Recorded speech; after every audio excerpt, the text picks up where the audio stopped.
Okay. I made a mistake of trying to change my settings on the webcam, so hopefully I don't look completely bleached out or anything, because I couldn't quite get it back to where it was.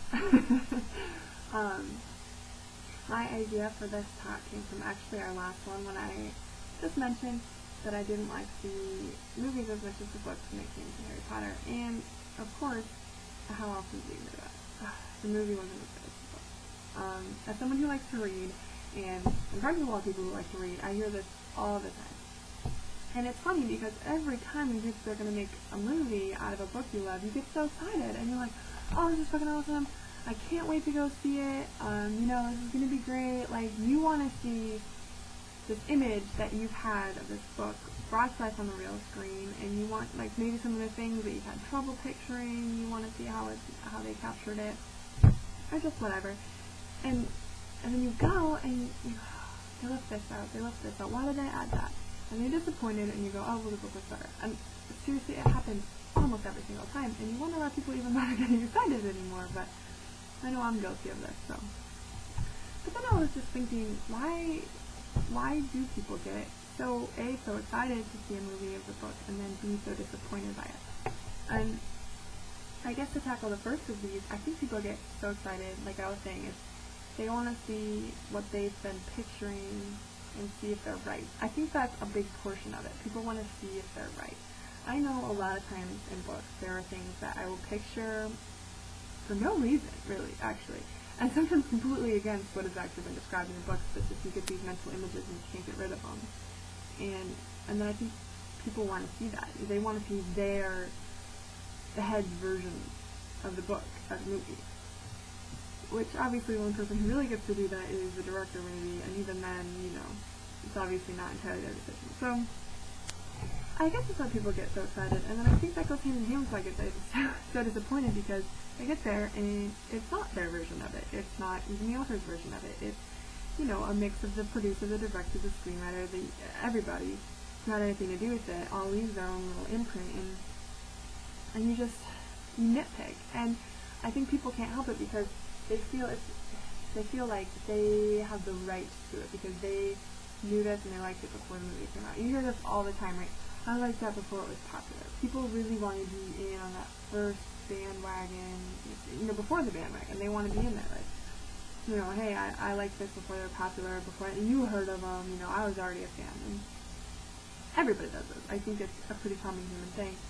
And so I think people who like the books, they want to go to the movies and be like, I know all this already, I'm here, this is what happened.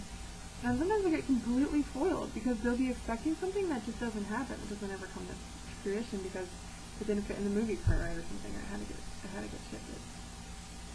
So on one hand, I think the problem lies within the expectations that the audience has going in to see a movie that's based on a book. They want to see the book, and they want to see it the way they see it. And neither of those things exactly are going to happen. And so they kind of setting themselves up for disappointment.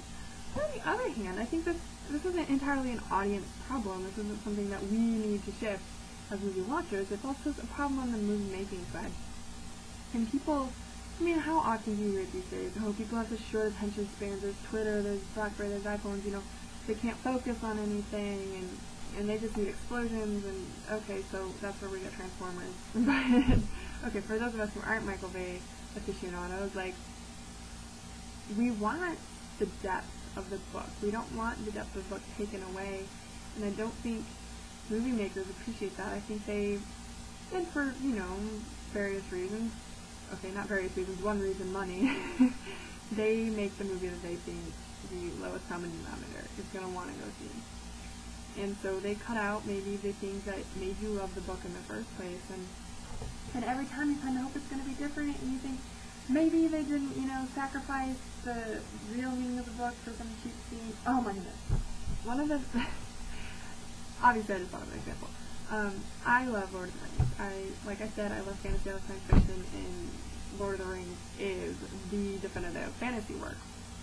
I actually, my dad read the books aloud to me when I was like 4, before I could even read on my own, so I was pretty forced onto this path. I blame him. But obviously I love them, and I love the books. I've read them a dozen times. I reread them about once a year now. And I was so excited when the movies came out. I was in high school, and I was really, really looking forward to it. And I think they did a pretty good job. I still enjoy the movies, and I watch them from time to time. One of the things that made me so angry was they took this theme from the books and they just flashed on it to add it a little bit of tension. And I'm talking about Frodo and Sam.